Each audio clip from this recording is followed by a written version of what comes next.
দিওয়ানারা ও নবীর উম্মত উম্মতি গণেরা আল্লাহ পাকের দিওয়ানারা আল্লাহ পাকের কোরআন পারা নাম্বার 30 সূরা নাম আলাক আল্লাহ পাক জারি দিলেন ও আমার বান্দারা শুনে রেখে দাও আমি আল্লাহ পাক আল্লাহ তাআলা জারি দিলাম খলাকাল ইনসানা মিন আলাক আমি আল্লাহ পাক আল্লাহ তাআলা মানব জাতিকে সৃষ্টি করেছে আলাক মানে হলো জমাট রক্ত দ্বারা আল্লাহ পাক প্রথমে নুতফাটা মায়ের রেহেমে যাওয়ার পর 40 দিন কোনো পরিবর্তন হয় না লা তাবদিলা কোনো পরিবর্তন হয় না 40 দিন থেকে 80 দিন পর্যন্ত আল্লাহ ওটাকে জমাট রক্ত বানিয়ে দেয় থাম রক্ত বানিয়ে দেয় থাম রক্ত বানিয়ে দেয় ও আমার ভাইজানেরা শুনে রেখে দাও আল্লাহ পাকের দিওয়ানারা কিতাব লেখকরা লিখেছেন যে ওটা 40 দিন থেকে 80 দিন পর্যন্ত ওটা জমাট রক্ত মায়ের রেহেমের ভিতরে থাকে আল্লাহ পাক আল্লাহ তাআলা এরপরে 80 দিন থেকে 120 দিন পর্যন্ত আল্লাহ পাক আল্লাহ তাআলা ওটাকে মুদগা বানিয়ে দেয় 80 দিন থেকে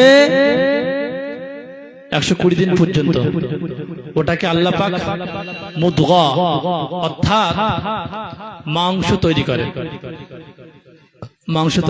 আচ্ছা ভাই এই মাংস এমনি এমনি হয়ে যায় তো নাকি আমরা কি মায়ের পেটের ভিতরে আপনা আপনি হয়ে গেছি হয়নি তার নিশ্চিত একটা কারিগর আছে নাকি তাই তো নাকি তাফসীরে জালালাইনের ব্যাখ্যায় আল্লামা জালালউদ্দিন মাহাল্লি রাহমাতুল্লাহ আলাইহি লিখেছেন যে আল্লাহ পাক মায়ের বীর্য থেকে মায়ের নাপাক থেকে আল্লাহ পাক গোশত আর রক্ত বানায় কি বলেছি মায়ের বীর্য থেকে আল্লাহ পাক গোশত আর রক্ত বানায় আর ছেলের বীর্য থেকে আল্লাহ পাক বানায় শিরা রগ আর হাড় বানায় হাড় এগুলো আমাদের জানতে হবে আচ্ছা ভাই মায়ের পেটে আপনি কি সন্তান হয়ে গেছে এটা তো না তো নিশ্চিত কেউ বানিয়ে দিয়েছে নাকি চলেন ও আমার ভাইজানেরা শুনে রেখে দাও আল্লাহ পাকের দিওয়ানারা ও নবীর উম্মত উম্মতি গণেরা আল্লাহ নবীর দিওয়ানারা আল্লাহ পাকের দিওয়ানারা হাদিসটি পেয়ে যাবেন সহিহ বুখারী শরীফের ভিতরে বর্ণনা করেছে আল্লাহ নবী প্রিয়তম সাহাবী হযরত আনাস ইবনে মালিক রাদিয়াল্লাহু তাআলা আনহু আল্লাহ নবী জানিয়ে দেয় ও সাহাবারা শুনে রেখে দাও আমি রাসূলুল্লাহ জানিয়ে দিলাম ওয়া কাল্লাল্লাহু বিরহিমি মালাকা আল্লাহ পাক আল্লাহ তাআলা প্রত্যেক মাহের রেহেমের ভিতরে প্রত্যেক মাহের গর্ভের ভিতরে আল্লাহ পাক আল্লাহ তাআলা একটা ফেরেশতা পাঠিয়ে দেয় প্রত্যেক মায়ের গর্ভে মায়ের রেহেমের ভিতরে রেহেম বলতে বোঝানো হয়েছে যেখানে বাচ্চা থাকে যেখানে বাচ্চা নিরাপদে থাকে এটাকে মায়ের রেহেম বলা হয় ওখানে আল্লাহ পাক একটা ফেরেশতা পাঠিয়ে দেয় আল্লাহ পাকের একটা ফেরেশতা পরে মায়ের রেহেমে যাবার পরে আল্লাহ পাককে বলতে থাকে ও রব্বি আল্লাহ পাক আল্লাহ তাআলা আমি কি করব এই সময় আল্লাহ পাকে ফেরেশতা বলে আই রব্বি নুতফাতুন আল্লাহ পাক আল্লাহ তাআলা আমি নাপাকটা কি করব আল্লাহ পাক ওই সময় জানিয়ে দেয় আমার ফেরেশতা ওই নাপাকটা তুমি আলাগ বানিয়ে দাও জমাট রক্ত বানিয়ে দাও ওই সময়তে ফেরেশতা আলাগটা কি করব জমাট রক্তটা কি করব ওই সময় আল্লাহ পাক জানিয়ে দেয় ও আমার ফেরেশতা মানে ভাই আমরা দেখেছি অনেক সময় যে অনেক বাচ্চা মানে মায়েরা বলে না যে তোর পেটে সন্তান দাঁড়ায় না, হয় না, স্লিপ মারছে। তার মানে কি ওই ফেরেশতা যদি আল্লাহ পাক যদি বলে যে তুমি ওইটাকে আলাগ বানিয়ে দাও, জমাট বানিয়ে দাও, তাহলে ফেরেশতা জমাট বানিয়ে দেবে। আর যদি বলে আল্লাহ যদি বলে যে না তুমি নাপাকটাকে ধ্বংস করে দাও, তখন ধ্বংস হয়ে যায়। মাথা ঢুকেছে? তখনই ধ্বংস হয়ে যায়। মাথা ঢুকেছে? তাহলে এগুলো সব আল্লাহ পাকের ফেরেশতা আমাদের তৈরি করে, ফেরেশতার দ্বারা আল্লাহ পাক তৈরি করে। চলেন আগে চলে। ও আমার ভাইজানেরা শুনে রেখে দাও, আল্লাহ পাকের দিওয়ানারা, ও নবীর উম্মত উম্মতি গরেরা, আল্লাহ পাকের ফেরেশতা মাহের গর্ভে যাবার পরে, মাহের হেমে যাবার পরে আল্লাহ পাককে বলতে থাকে, ও রব্বি আল্লাহ পাক আল্লাহ তাআলা, ও রব্বি আল্লাহ পাক আল্লাহ তাআলা, আমি এবার কি করব? ওই সময় তো আল্লাহ পাক জানিয়ে দেয়, আমার ফেরেশতা ওই বান্দার কাছে শপথ নিয়ে নাও, ওই বান্দার কাছে শপথ নিয়ে নাও। ওই সময় আল্লাহ পাকের ফেরেশতা বলে, আল্লাহ পাক কি শপথ নিয়ে নেব? ওই সময় ফেরেশতা বলতে থাকে, এ আল্লাহর বান্দা, আল্লাহর বান্দা, তুমি যদি আল্লাহর সাথে শিরক না করো, আল্লাহর সাথে অংশীদার না করো, তাহলে আমি ফেরেশতা তোমাকে দুনিয়ায় পাঠিয়ে দেব। যখন আমরা নাপাক ছিলাম তখন আল্লাহ পাক তখন আমাদের ফেরেশতার দ্বারা শপথ নিয়েছে যে আল্লাহর সাথে শিরিক করবি না।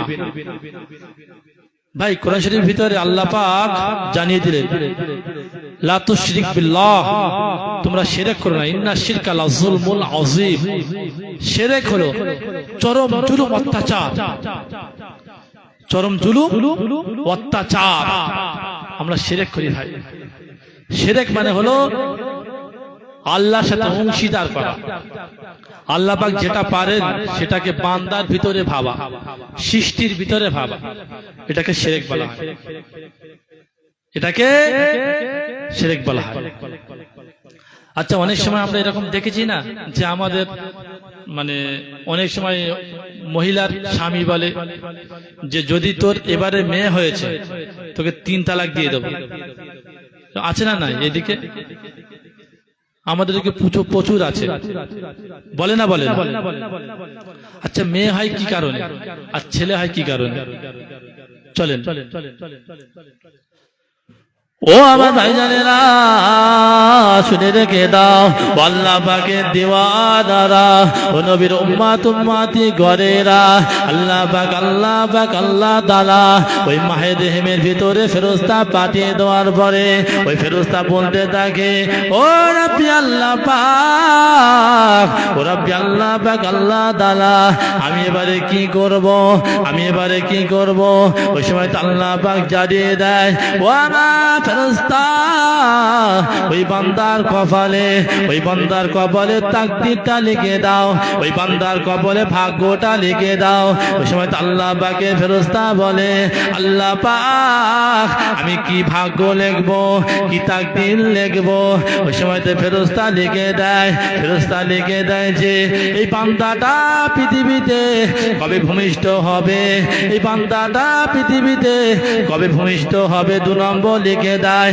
এই বান্দাটা ভাগ্যবান হবে না, সৌভাগ্যবান হবে না, দুর্ভাগ্য হবে, আর কবে ইন্তেকাল করবে, আরে কতটা রুজি অন্বেষণ করবে, কতটা রুজি অন্বেষণ করবে, আল্লাহ পাকের ফেরেশতা তার তাকদীরে লিখে দেয়।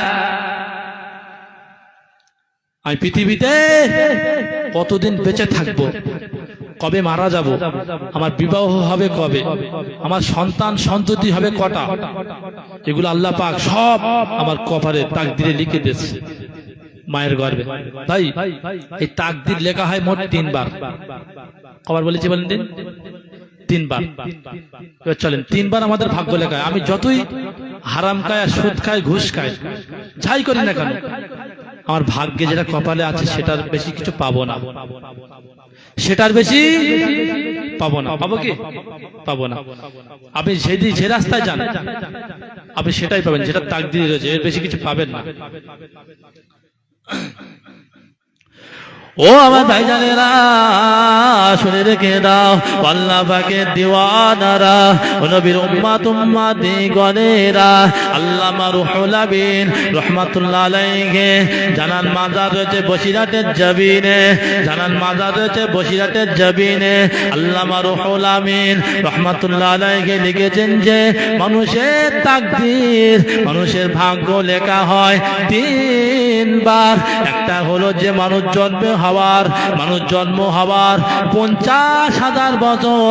আর একটা কিতাবে আছে যে মানুষ জন্মের 50,000 বছর, আর একটা কিতাবে রয়েছে 70,000 বছরের আগে। আল্লাহ পাক তোমার ভাগ্যে যেটা লিখে রেখে দিয়েছে ওটার বেশি কিছুই পাবে না। ও আমার ভাইজানেরা, আল্লাহ নবীর দিওয়ানারা, আল্লাহর ওলি আল্লামা রুহুল আমিন রাহমাতুল্লাহ আলাইহি 2 নম্বর লিখেছেন যে সন্তান মায়ের গর্ভে 4 মাস বয়স হওয়ার পরে মায়ের গর্ভে সন্তানের কপালে ফেরেশতা লিখে দেয় এই বান্দাটা কতটা রুজি অর্জন করবে, কবে মারা যাবে, এই ভাগ্যবান হবে না দুর্ভাগ্য হবে, কড়া সন্তান সন্ততি হবে, এটা তার তাকদীরে লেখা হয়। 3 নম্বর লেখা হয় যে সবে বারাত, সবে কদরের রাত্রে, সবে কদর আর সবে বারাতের রাত্রে।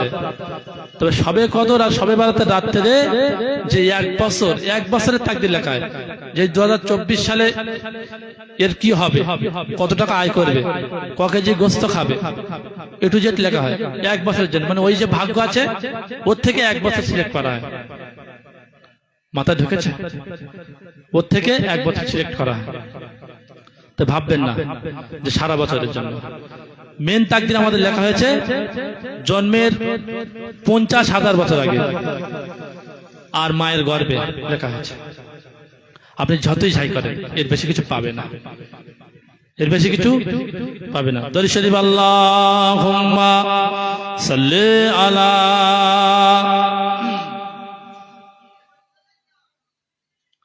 ওয়ালা আলি।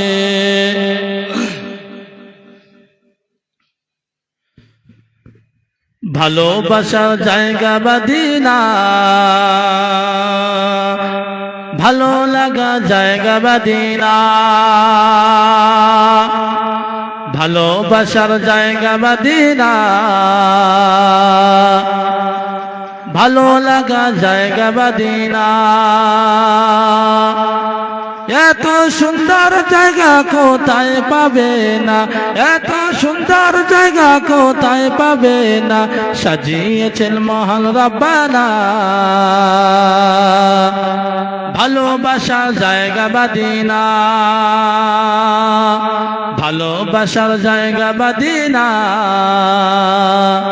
ভালো লাগা জায়গা মদিনা।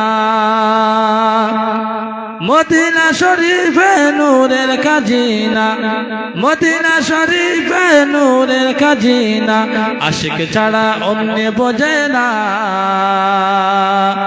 ভালো লাগা জায়গা মদিনা, ভালোবাসার জায়গা মদিনা, ভালো লাগা জায়গা মদিনা। একদিন কবরে যাব কেউ তো যাবে না, যাবে আমার শাহে মদিনা। ভালোবাসা জায়গা মদিনা, ভালো লাগা জায়গা মদিনা, ভালোবাসা জায়গা মদিনা। আল্লাহুম্মা সাল্লি আলা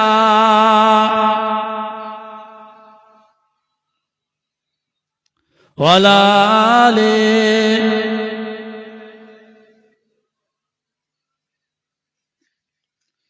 যে কথা বলছিলাম মায়ের গর্ভে ফেরেশতা, আমরা বলেছি যে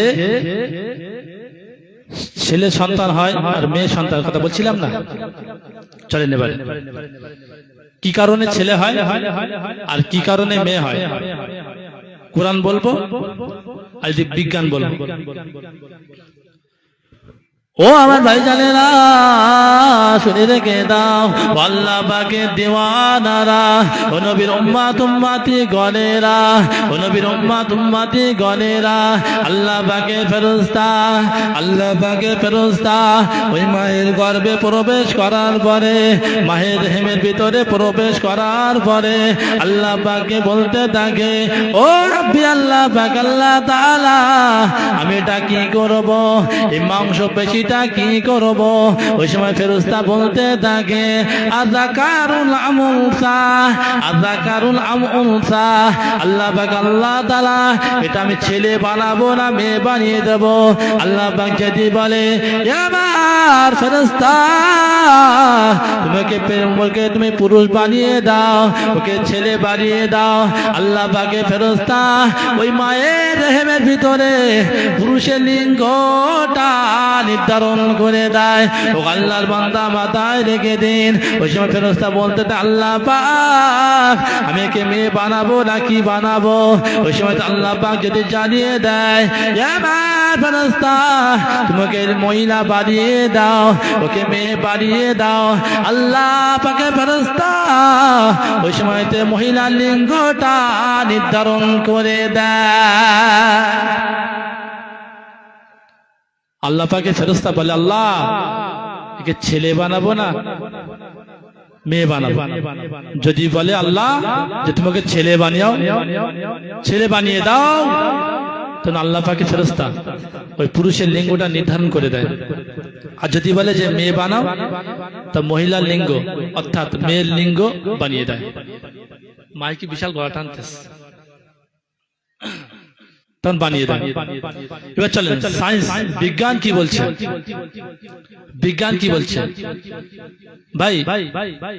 এই পুরুষের ক্রোমোজোম আছে, ক্রোমোজোম যেটা হলো এক্স প্লাস ওয়াই, ভালো করে মাথায় ঢুকে না, এক্স প্লাস ওয়াই। আর মহিলাদের ক্রোমোজোম আছে এক্স প্লাস এক্স, মাথায় ঢুকেছে? আবার একবার বলছি, মহিলাদের ক্রোমোজোম সংখ্যা হলো এক্স প্লাস এক্স, আর পুরুষের ক্রোমোজোম সংখ্যা হলো এক্স প্লাস ওয়াই। মাথা ঢুকেছে করছি? যখন আল্লাহ পাক কোন মেয়ে সন্তান সৃষ্টি করতে চায়, তখন এই মায়ের তো আছে মেয়েদের এক্স প্লাস এক্স আর পুরুষের এক্স প্লাস ওয়াই। যখন আল্লাহ পাক মেয়ে সন্তান সৃষ্টি করতে চায়, তখন আল্লাহ মায়ের কাছ থেকে এক্স প্লাস ক্রোমোজোম নিয়ে নেয়, আর বাপের এক্স আছে, বাপের কাছ থেকে এক্স প্লাস এক্স নিয়ে নেয়। এই এক্স হয় মেয়ে সন্তান। জোরে বলুন সুবহানাল্লাহ। আর যখন আল্লাহ পাক পুত্র সন্তান সৃষ্টি করতে ইচ্ছা করে, তখন ফেরেশতা মায়ের কাছ থেকে এক্স, মায়ের তো দুটোই এক্স, মায়ের কাছ থেকে নিয়ে নেয় এক্স ক্রোমোজোম, আর ছেলের কাছ থেকে নেয় ওয়াই ক্রোমোজোম। এই এক্স প্লাস ওয়াই থেকে আল্লাহ পাক পুত্র সন্তান দান করে। তাহলে মেয়ে হচ্ছে কি কারণে, কার কারণে ভাই? বাপের কারণে তো নাকি? বাপের থেকে ওয়াই ফেরেশতা নিয়েছে এই ক্রোমোজোম, তাই ছেলে হয়েছে। তাহলে এতে মহিলাদের দোষ দেওয়ার কোনো দরকার আছে? তোমার কাছে ওয়াই ক্রোমোজোম আসেনি কেন? ঠিক না ভুল? খবরদার, মেয়ে সন্তান কত উপকার জানেন কি? আমরা জানি না। চলেন,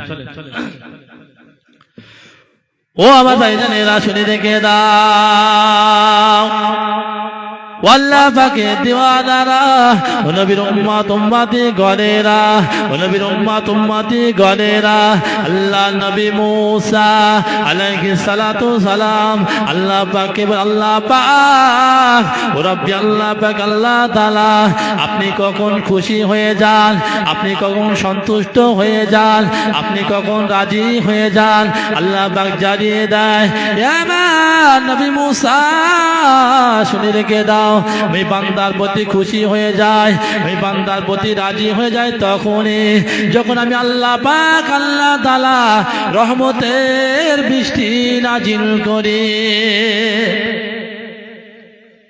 আল্লাহ পাক বান্দার প্রতি তখন খুশি হয়ে যায় যখন রহমতের বৃষ্টি নাজিল করে। বৃষ্টি আমার গায়ে পড়েছে এখন, তাহলে এটা রহমত। ভাববেন না যেটা গজব, এটা আল্লাহ পাকের রহমত। আল্লাহ পাকের দিওয়ানারা ওই সময় নবী মুসা আলাইহিস সালাতু সালাম বলতে লাগলেন, আল্লাহ পাক, আল্লাহ তাআলা আপনি যখন এর থেকে বেশি খুশি থাকেন, এর থেকে বেশি সন্তুষ্ট থাকেন, তখন আপনি কি করেন? তখন আপনি কি করেন? ওই সময় আল্লাহ পাক জানিয়ে দেয়, নবী মুসা শুনে রেখে দাও, আমি আল্লাহ পাক আল্লাহ তাআলা এর থেকে সন্তুষ্ট থাকি তখন আমি আল্লাহ পাক আল্লাহ তাআলা বাড়িতে মেহমানকে পাঠিয়ে দেয়। ওই সময় নবী মুসা আলাইহিস সালাতু সালাম আবার আল্লাহর কাছে দোয়া চায়, আল্লাহ পাক আপনি যখন সবচাইতে খুশি থাকেন, সবচাইতে সন্তুষ্ট থাকেন, তখন বান্দার ঘরে কি করেন? আল্লাহ পাক জানিয়ে দেয়, নবী মুসা শুনে রেখে দাও, আমি আল্লাহ পাক আল্লাহ তাআলা সবচাইতে যখন খুশি থাকি, আমি আল্লাহ পাক আল্লাহ তাআলা প্রত্যেক ঘরে প্রথম সন্তান কন্যা সন্তান দান করি। সুবহানাল্লাহ বলে দিতে হবে নাকি? এত সুন্দর কথা। আল্লাহ পাক বলে যখন আমি সবচাইতে খুশি থাকি, আনন্দ থাকি বান্দার প্রতি, তখন প্রথম সন্তান কন্যা দান করি। তাই একটি কিতাব এসেছে, যখন কোন মানুষের প্রথম পুত্র সন্তান হয়, আল্লাহ পাক বলে, হে, তাই পুত্র সন্তানদের লক্ষ্য করে বলে, তুই যা তোর বাপের হাতটাকে শক্ত কর, তোর বাপের হাতটাকে মজবুত কর।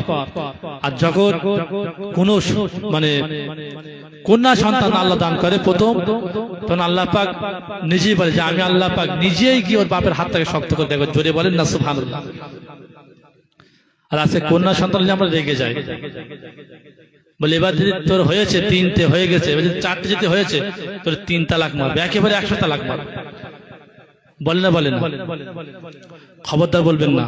মেয়ে যে আল্লাহর কি বড় নিয়ামত আপনি জানেন না, আপনি জানেন না।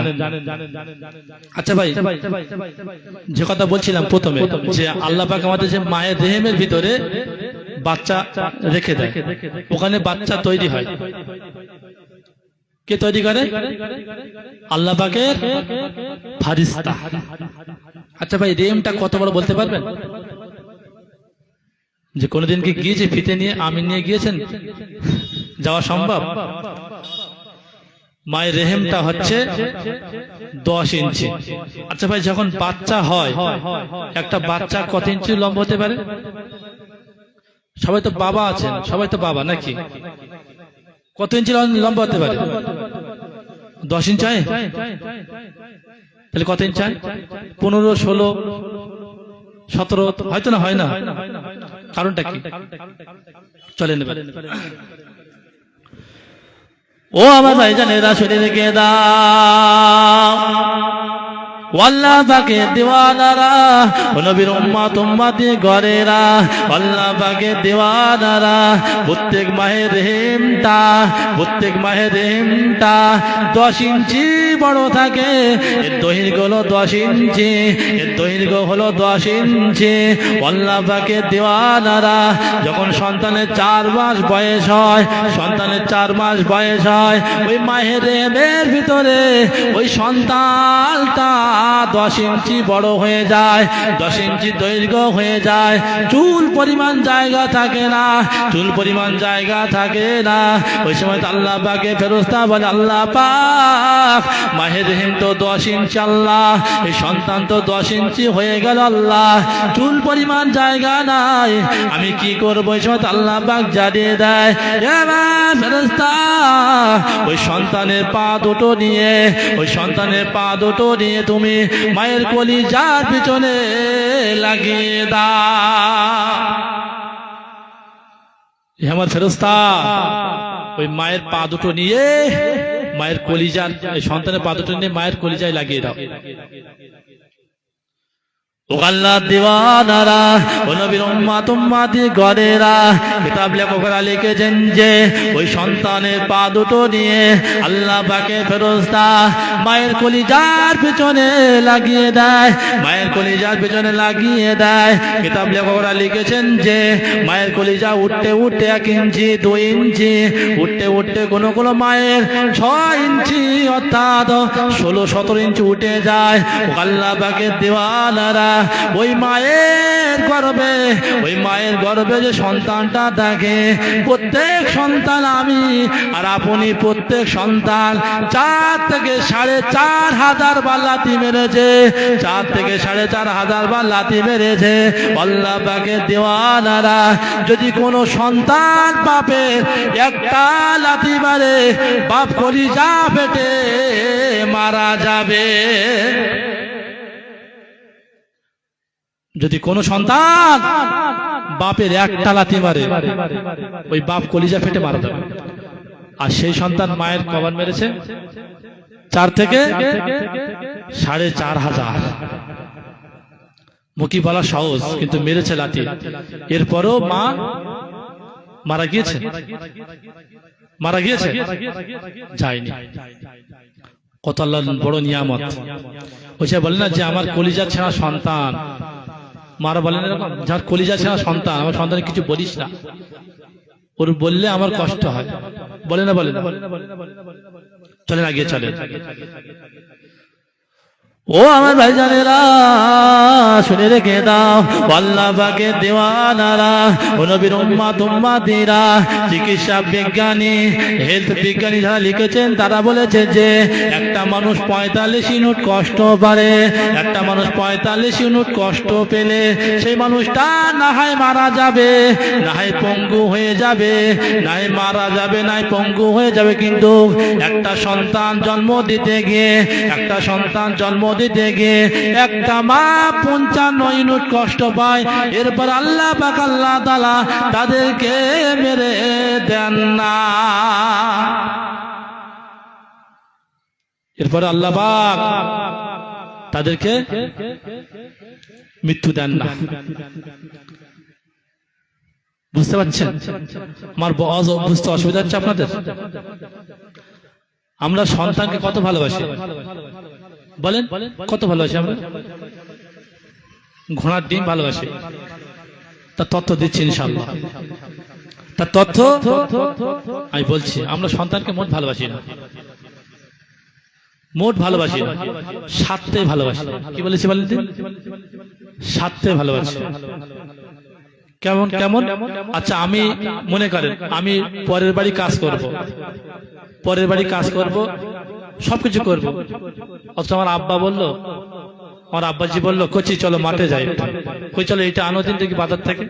আমি যেতে পারবো না। আর সেই বাড়ি আমি খাবো, আমার আব্বা আমার রাখবে বলে মনে হচ্ছে?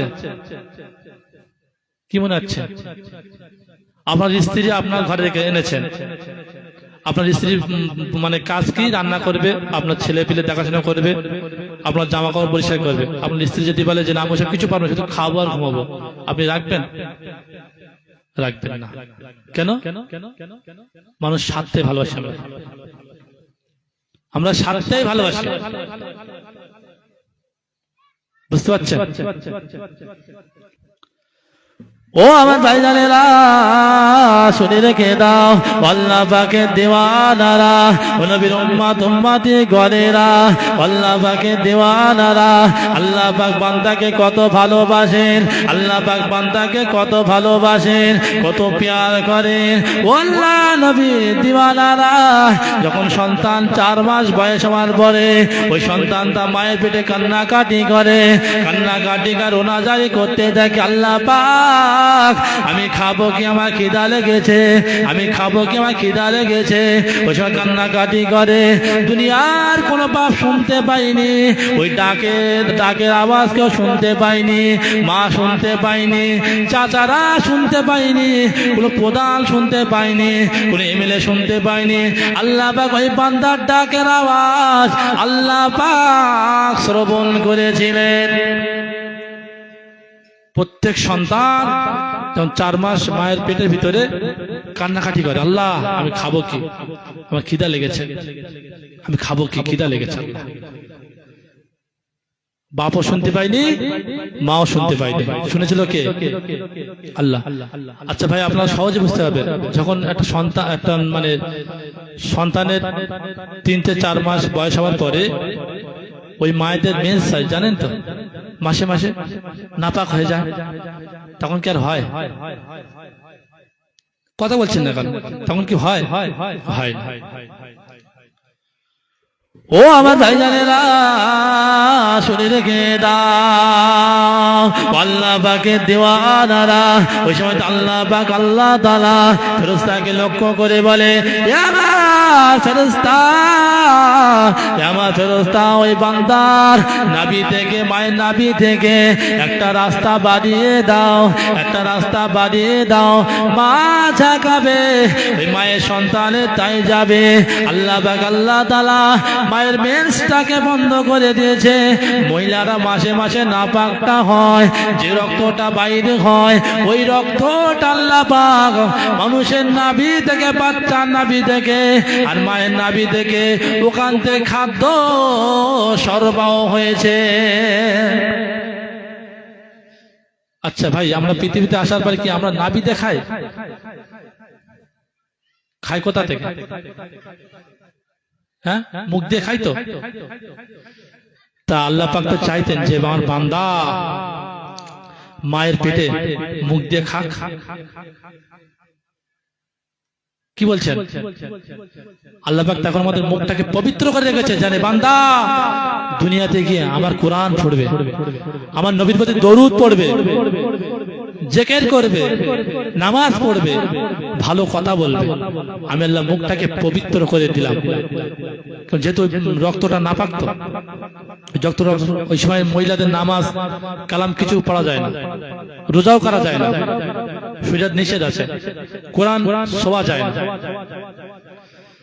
আল্লাহ পাক আমাদের নাপাকটা খাইয়েছে মায়ের নাভি থেকে আর আমার নাভির সঙ্গে সংযুক্ত করে দিয়ে, কিন্তু মুখটাকে আল্লাহ পবিত্র রেখেছে, বান্দা আমার দুনিয়াতে গিয়ে আমার নামে আমার কোরআন পড়বে, আমার নামে জিকির করবে, দরুদ পড়বে।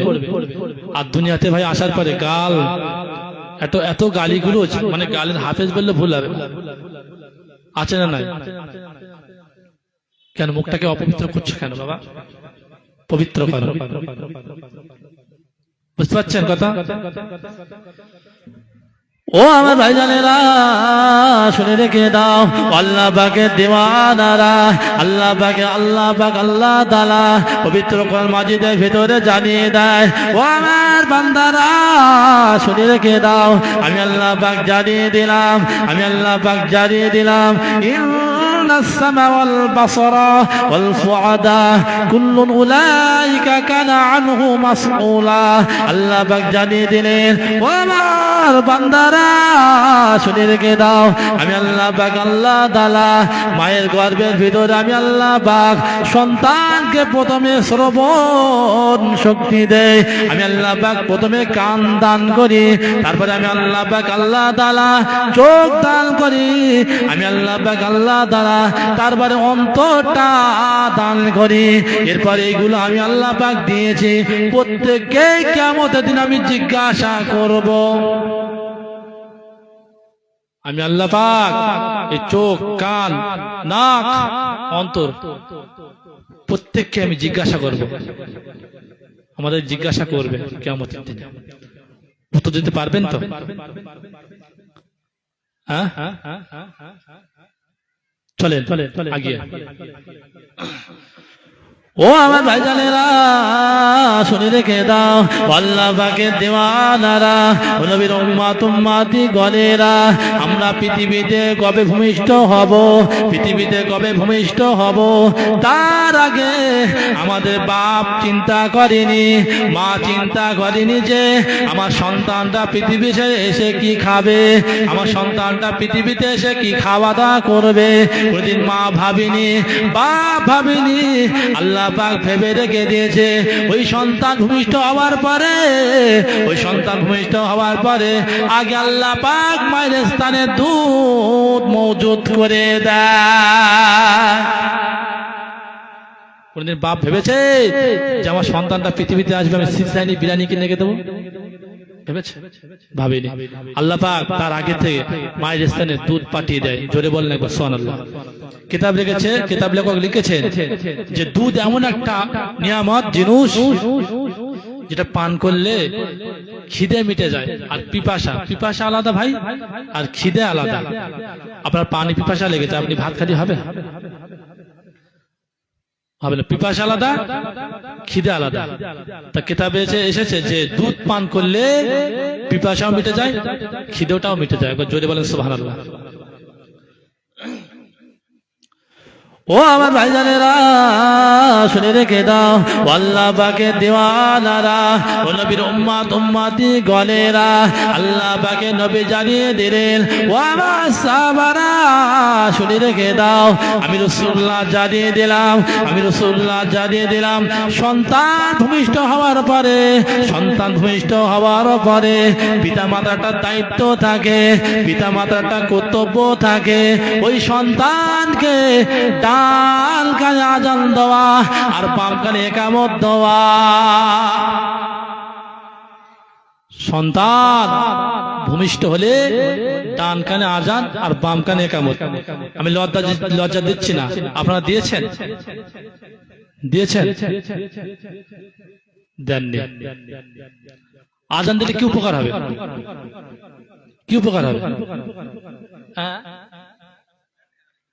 তো হসপিটালে তা কি হয়েছে?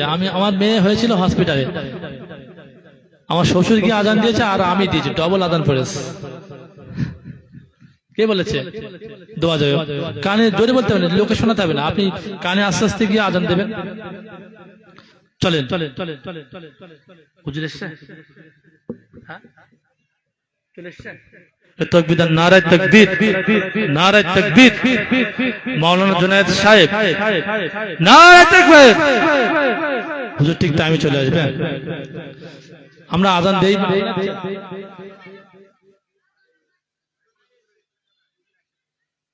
যাক মাশাআল্লাহ, দুটোই হুজুর চলে এসেছে। তাকবীর, নারায়ে তাকবীর। আওলাদে মুজাদ্দিদুল জামান, নারায়ে তাকবীর। আচ্ছা, আমরা ডান কানে আযান দেই বলে মনে আছে, বাম কানে ইকামত দেইনি। হসপিটালে হলো, এরপরে দিতে হবে, দিলে কি উপকার হবে? চলেন। ও আমার ভাইজানেরা, শুনে রেখে দাও, আল্লাহ পাকের দিওয়ানারা, ও নবীর উম্মতি গলেরা, আল্লাহ পাকের নবী জানিয়ে দেয়, ও আমার সাহাবারা শুনে রেখে দাও, আমি রাসূলুল্লাহ জানিয়ে দিলাম, সন্তান ভূমিষ্ঠ হওয়ার পরে পিতা মাতার দায়িত্ব থাকে ডান কানে আযান দেওয়া, বাম কানে ইকামত দেওয়া। এই হাদিসটির ব্যাখ্যায় মুহাদ্দিস কিরামগণ লিখেছেন যে সন্তানকে ডান কানে আযান দেওয়ার ফজিলত হলো, যখন কোনো সন্তান ভূমিষ্ঠ হওয়ার পরে ডান কানে আযান দিলে একটা মানে হয় যে ওখানে আযান দেওয়ার পরে শয়তান ওই সন্তানকে ক্ষতি করতে পারে না, ওই সন্তানকে কুমন্ত্রণা দিতে পারে না, শয়তান ওখান থেকে পালিয়ে যায়। 2 নম্বর অর্থ হলো, আল্লাহর বান্দা, তুমি ইসলাম ধর্মে গ্রহণ করেছো, এমন একটা ধর্মে তুমি আবির্ভাব হয়েছো বাবা, তোমাকে মেসেজ দেওয়া হলো তুমি মুসলমান ঘরে জন্মগ্রহণ করেছো। একটা হচ্ছে মেসেজ দেওয়া হয়, আর একটা হচ্ছে শয়তান ওই সন্তানকে ক্ষতি করতে পারে না, পালিয়ে যায়। আর একটা কিতাবে লিখেছে যে ওই সন্তানকে আদেশ করায় যে তুমি নামাজের জন্য তৈরি হয়ে যাও। আমরা দিয়েছি বলে মনে আছে, হুজুর এসে গেছে, মোটামুটি কথা। দরুদ শরীফ, আল্লাহুম্মা সাল্লি আলা।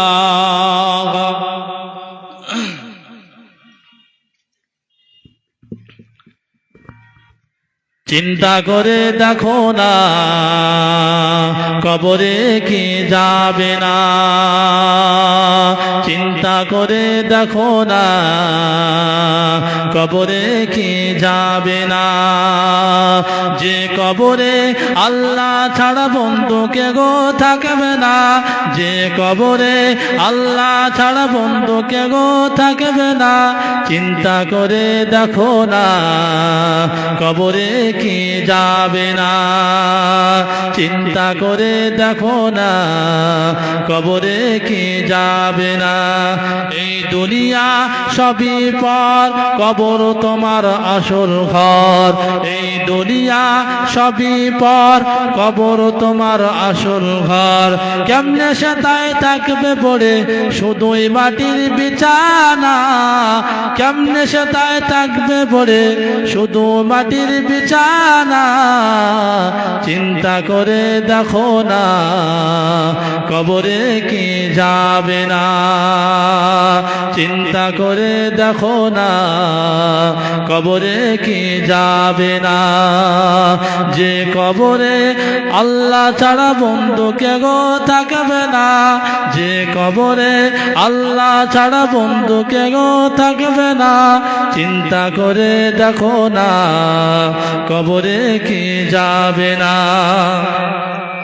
এই দুনিয়া ছাড়িয়া কোথায় যাবে পালিয়া এই দুনিয়া ছাড়িয়া কোথায় যাবে পালিয়া মরণ তোমায় লইবে ঘিরে যতই করো বাগানা মরণ তোমায় লইবে ঘিরে যতই করো বাগানা চিন্তা করে দেখো না কবরে কি যাবে না চিন্তা করে দেখো না কবরে কি যাবে না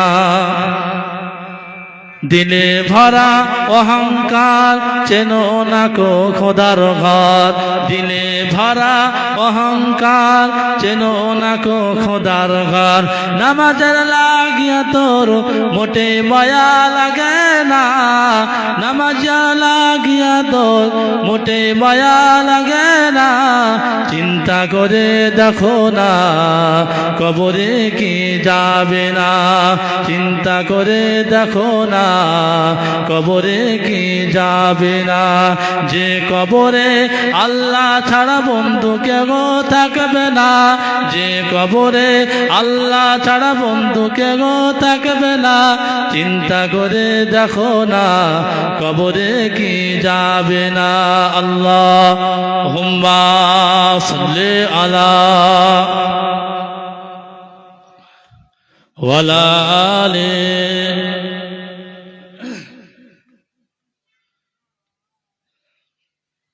যে কথা বলছিলাম চলেন ও আমার ভাইজানেরা শুনে রেখে দাও আল্লাহ পাকের দিওয়ানারা ও নবীর উম্মত উম্মতি গরেরা আল্লাহ পাকের নবী জানিয়ে দেয় ও আমার সাহাবারা শুনে রেখে দাও আমি রাসূলুল্লাহ জানিয়ে দিলাম আমি রাসূলুল্লাহ জানিয়ে দিলাম সন্তান ভূমিষ্ঠ হওয়ার পরে পিতামাতা একটা দায়িত্ব থাকে পিতামাতাটা দায়িত্ব থাকে ওই সন্তানকে তাহানি করানো ওই সন্তানকে তাহানিক করানো আচ্ছা ভাই তাহানিক হচ্ছে আরবি শব্দ আরবি ভাষা বাংলায় বলা হয় গালে ভাত আমরা বলি না অনেক সময় দেখবেন যে মসজিদে মানুষ হাজিরে যায় খিরে নিয়ে যে হুজুর একটু আমার এই সন্তানের একটু আমার একটু নাতির একটু গালে ভাত দিয়ে দেন দিন আমরা কি করি লাও বিসমিল্লাহির রহমানির রহিম বলে গালে ভাত দিয়ে দেই এটা তাহানিক বলে এটা তাহানিক বলে না তাহানিক কারে বলে আর তাহানিক করলে কি উপকার হবে সন্তানের চলেন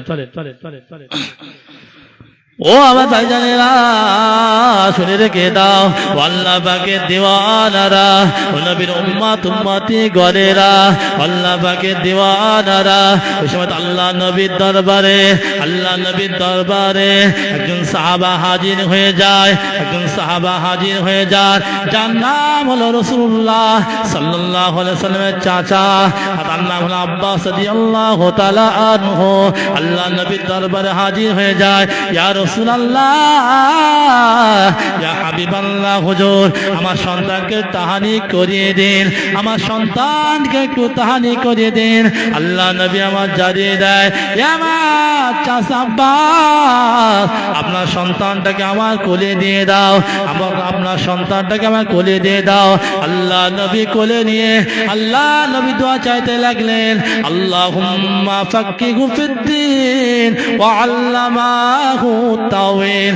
আল্লাহ পাক, আল্লাহ তাআলা, আমি আপনার নবীর দোয়া চাই, আল্লাহ পাক, আল্লাহ পাক, আল্লাহ তাআলা, আমার চাচা সন্তান, আমার চাচা সন্তান আব্দুল্লাহ ইবনে আব্বাস রাদিয়াল্লাহু তাআলা আনহুকে আল্লাহ কোরআনের জ্ঞান দাও, আল্লাহ তাফসীরের জ্ঞান দাও।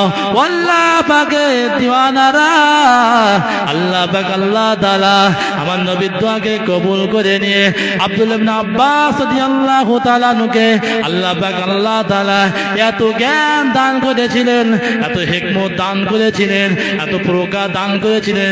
বিশ্বের জমিনে সর্বপ্রথম কোরআনের তাফসীর লিখেছিলেন, তার নাম হলো আব্দুল্লাহ ইবনে আব্বাস রাদিয়াল্লাহু তাআলা আনহু। রাসূলুল্লাহ দোয়া চাই, আল্লাহ পাক আমার এই চাচাতো ভাইয়ের আর তুমি হিকমত দাও, কোরআন হাদিসের জ্ঞান দাও। বিশ্বের জমিনে পূর্ব সর্বপ্রথম কোরআনের মানে, কোরআনের তাফসীর, কোরআনের ব্যাখ্যা লিখেছিলেন, সেটা হচ্ছে অন্য কোন সাহাবা না, আব্দুল্লাহ ইবনে আব্বাস রাদিয়াল্লাহু আনহু। ও আমার ভাইজানেরা, শুনে রেখে দাও, আল্লাহ পাকের দিওয়ানারা, ও নবীর উম্মত উম্মতি গণেরা, বিশ্বের জমিনে সর্বপ্রথম কোরআনের তাফসীর লিখেছেন আব্দুল্লাহ ইবনে আব্বাস রাদিয়াল্লাহু তাআলা আনহু। তার তাফসীরের নাম হলো তাফসীরে ইবনে আব্বাস। ও আল্লাহ পাকের দিওয়ানারা, তাহানিক বলা হয়, তাহানিক বলা হয়, তাহানিক তাকে বলা হয় কোন বুজুর্গ মানুষের, কোন বুজুর্গ মানুষের লালা মিশ্রিত, কোন বুজুর্গ মানুষের লালা মিশ্রিত খেজুর, কোন বুজুর্গ মানুষ চিবিয়ে চিবিয়ে চিবিয়ে ওই কান থেকে বার করে, মুখ থেকে বার করে কোন সন্তানকে খাওয়ানো, ওটাকে তাহানিক বলা হয়। আর আমরা করি কি, যে ক্ষীর নিয়ে দোয়া করে দেয়, ওর তাহানিক বলে না। বুজুর্গ মানুষ নিজে খেয়ে ওটা মুখ থেকে বার করে বাচ্চাকে খাওয়ানোকে তাহানিক বলা হয়। তাহলে তাহানিকে কি ফজিলত বুঝতে পেরেছেন ভাই? আরেকটা কথা বলে দেই, যে যদি কোনো বাপ মা প্রতি সন্ধ্যাবেলা আর সকালবেলা আল্লাহুম্মা ফাক্কিহু ফিদ্দীন ওয়া আল্লামাহু তাওয়িল, এই হাদিসটা পড়ে, যদি এই দোয়াটা পড়ে যদি 3 বার করে মানে শরীরের উপরে ফু দেয়, ফুৎকার করে, তাহলে ওই সন্তানটা আল্লাহকে, আল্লাহ পাক আলেম বানিয়ে দেবে, হাফেজ বানিয়ে দেবে, কারি বানিয়ে দেবে, মুফতি বানিয়ে দেবে। আচ্ছা ভাই, এখানে যারা আমরা বসে আছি, আচ্ছা আমাদের কি এরকম ইচ্ছা আছে যে আমার সন্তানটা বড় হয়ে যেন একটা বড় ডাকাত হয়? কার ইচ্ছা আছে যে আমার সন্তানের বড় যেন একটা জেনা করায়, বড় একটা চিটিং বাজ হয়, যেন একটা বড় মদখোর হয়? কারোর ইচ্ছা আছে? যে মদখোর সেও দোয়া করতে, আল্লাহ যেন আমার ছেলে যেন আলেম হয়, আমার ছেলে যেন ভালো হয়। আছে না নাই? প্রত্যেকের সন্তান, ওই রাসূল বলছে যে প্রতিদিন সকালবেলা আর সন্ধ্যাবেলা 3 বার করে যদি এই দোয়াটা পড়ে সন্তানের যদি ফুৎকার করা হয়, ফু দেওয়া হয়, ওই সন্তানটাকে আল্লাহ আলেম বানিয়ে দেবে, কারি বানিয়ে দেবে, মুফতি বানিয়ে দেবে। আর একটা দোয়া আছে, আল্লাহুম্মা রব্বানা হাবলি মিনাস সালিহিন, এই দোয়াটাও 3 বার করে ফু দেবে, আপনার সন্তান আল্লাহ আলেম বানিয়ে দেবে, কারি বানিয়ে দেবে, মুফতি বানিয়ে দেবে। চলেন ও আমার ভাইজানেরা, শুনে রেখে দাও, আল্লাহ পাকের দিওয়ানারা, ও নবীর উম্মত উম্মতি গণেরা, আল্লাহ পাক, আল্লাহ পাকের নবী জানিয়ে দেয়, ও আমার সাহাবারা, শুনে রেখে দাও, আমি রাসূলুল্লাহ জানিয়ে দিলাম, আমি রাসূলুল্লাহ জানিয়ে দিলাম, মুরু আওলাদাকুম বিসসালাহ, মুরু আওলাদাকুম বিসসালাহ। ও আমার সাহাবারা, শুনে রেখে দাও, আমি রাসূলুল্লাহ জানিয়ে দিলাম, আমি রাসূলুল্লাহ জানিয়ে দিলাম তোমরা সন্তানদের নামাজের তাগিদ দিয়ে দাও, সন্তানদের নামাজের আদেশ দিয়ে দাও, সন্তানদের নামাজের তাগিদ দিয়ে দাও। ওহুম আবনাউ সাবঈ সিনিন, যখন সন্তানদের বয়স হয় 7 বছর, সন্তানদের বয়স হয় 7 বছর, তোমরা সন্তানদেরকে নামাজের তাগিদ দিয়ে দাও। ও আমার ভাইজানেরা, আল্লাহ নবীর দিওয়ানারা, আল্লাহ নবীর পরে জানিয়ে দিলেন ওয়াদরিবুহুম আলাইহা, সন্তান যদি নামাজ না পড়ে, সন্তান যদি আপনার কথা না শোনে, তুমি তাদেরকে প্রহার করে দিয়ে দাও। রাসূল বললেন ও আমার সাহাবারা, সন্তানদের নামাজের তাগিদ দিয়ে দাও। কত বছর বয়সে?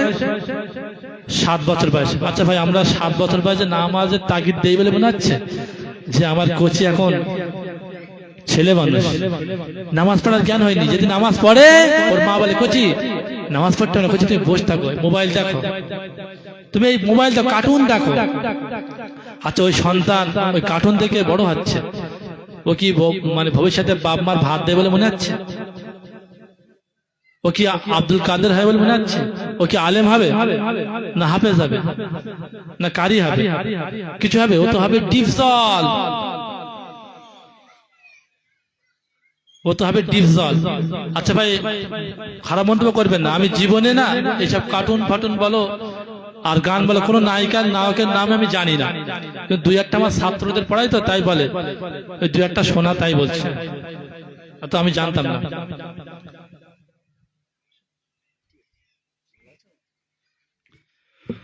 ও আমার ভাইজানেরা, শুনে রেখে দাও, আল্লাহ পাকের দিওয়ানারা, ও নবীর উম্মত উম্মতি গণেরা, আল্লাহ পাকের নবী জানিয়ে দেয়, ও আমার সাহাবারা, শুনে রেখে দাও, আমি রাসূলুল্লাহ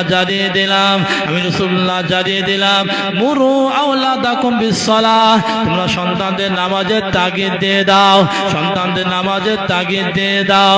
ওহুম আবনাউ সাবঈ সিনিন, যখন সন্তানদের বয়স হয় 7 বছর, সন্তানদের বয়স হয় 7 বছর, তোমার সন্তানদের নামাজের তাগিদ দিয়ে দাও।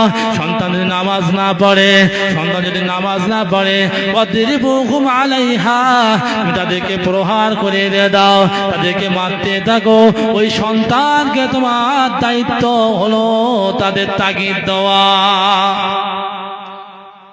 ওই সন্তানদের দায়িত্ব হলো, পিতা মাতার দায়িত্ব হলো সন্তানদের নামাজের তাগিদ দেওয়া। আচ্ছা ভাই, কাদা যদি নরম থাকে, আমি হাড়ি বানাতে পারি, কলসি বানাতে পারি, আমি ইত্যাদি বানাতে পারি, যখন কাদা শক্ত হয়ে যাবে তখন কি আর হবে বলে মনে হচ্ছে?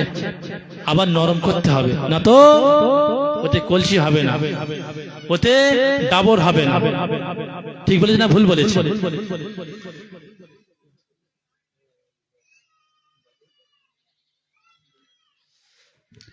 তাহলে কি বলেছে বুঝতে পারছেন? চলুন একটা সংক্ষেপে ঘটনা বলছি, বলে ছেড়ে দেবো। ও আমার ভাইজানেরা, শুনে রেখে দাও, আল্লাহ পাকের দিওয়ানারা, ও নবীর উম্মত উম্মতি গণেরা, আল্লাহ পাকের দিওয়ানারা, আল্লাহ পাকের ওলি বান্দা বান্দি গণেরা, আল্লাহর ওলি দরগাপুরে রহমাতুল্লাহ আলাইহি জানাল মাজার রয়েছে খোলাফাতাজ জমিনে, জানাল মাজার রয়েছে খোলাফাতাজ জমিনে। আল্লাহর ওলি দরগাপুরি রহমাতুল্লাহ আলাইহি যখন 7 বছর বয়স হলো, আম্মাজি তাকে ডাক দিয়ে দেয়, এবার দরগাপুরি নামাজটা পড়ে নিয়ে নাও, নামাজটা পড়ে নিয়ে নাও।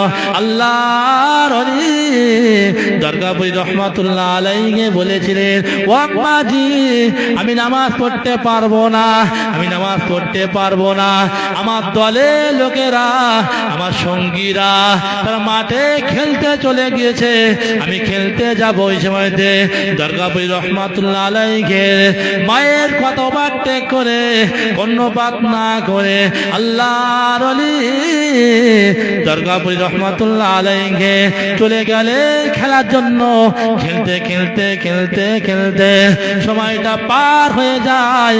অনেকক্ষণ পরে আমাদের রক্ত শেষ হওয়ার পরে আল্লাহর ওলি দুর্গাপুরী রহমাতুল্লাহ আলাইহি আম্মাজিকে ডাক দেয়, ও আম্মাজি, আমার খেলা সমাপ্ত হয়ে গিয়েছে আম্মাজি, আমার খুব ক্ষুধা পেয়েছে, আমাকে ভাত দিয়ে দাও। তখন বয়স কত বলেছি? 7 বছর। ভাই আমাদের সন্তানদের 7 বছর বয়স মানে কি তার পেশাব ফেলার জ্ঞান হয়? অথচ ইতিহাসে রেকর্ড আছে 7 বছর বয়সে অনেক হাফেজ হয়ে গেছে। সন্তান হাফেজ হয়ে গেছে, আমাদের আলিফবা পড়তে পারে না। আচ্ছা ভাই, যখন সন্তান ভূমিষ্ঠ হয় তখন কি ওই সন্তান মুনাফিক থাকে, বেঈমান থাকে, কাফের থাকে, জিনাখোর থাকে, সুদখোর থাকে, কি থাকে? প্রত্যেক সন্তান, প্রত্যেক আওলাদ ফিতরাতের উপর জন্মগ্রহণ করে। বাপ মা তাকে ইহুদি বানায়, খ্রিস্টান বানায়, যৌন বানায়, বেনামাজি বানায়, সুদখোর বানায়। ঠিক বলেছি না ভুল বলেছি? আল্লাহ পাক তোমাকে নেক সন্তান দিয়েছে, নেক সন্তান তোমার কাছ থেকে নেবে। দুর্গাপুরী রহমাতুল্লাহ আলাইহি তার 7 বছর বয়স, একটাই সন্তান, মা ভাত দিলেন না, বলছে আম্মাজি আমার খেলা হয়ে গেছে, আমাকে ভাত দিয়ে দাও।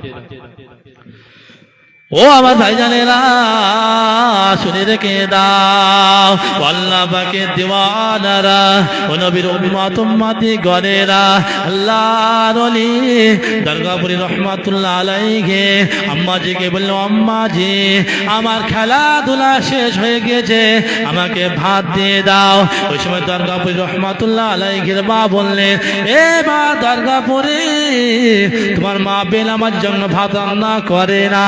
আল্লাহর ওলি দুর্গাপুরী রহমাতুল্লাহ আলাইহির মা দুটো হাতে দুটো ইট দিয়ে বললেন, এবার দুর্গাপুরী ইটটা ধরে রেখে দাও, হাতে পড়ে গেলে তোমার পিঠের চামড়া থাকবে না। ও আল্লাহর বান্দা মাথায় রেখে দিন, আল্লাহর ওলি দুর্গাপুরী রহমাতুল্লাহ আলাইহির বয়স ছিল 7 বছর, বয়স ছিল 7 বছর। আল্লাহর ওলি দুটো ইট নিয়ে হাতে ধরে রেখে দিয়েছে, কখন হাত থেকে পড়ে যায় দুর্গাপুরী রহমাতুল্লাহ আলাইহি বুঝতে পারে না।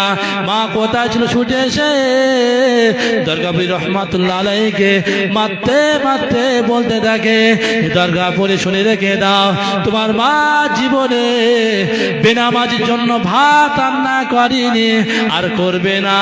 আল্লাহর ওলি দুর্গাপুরী রহমাতুল্লাহ আলাইহি ওই দিন যে জীবনে নামাজ কাজা করেনি। মহব্বত করে বলুন সুবহানাল্লাহ।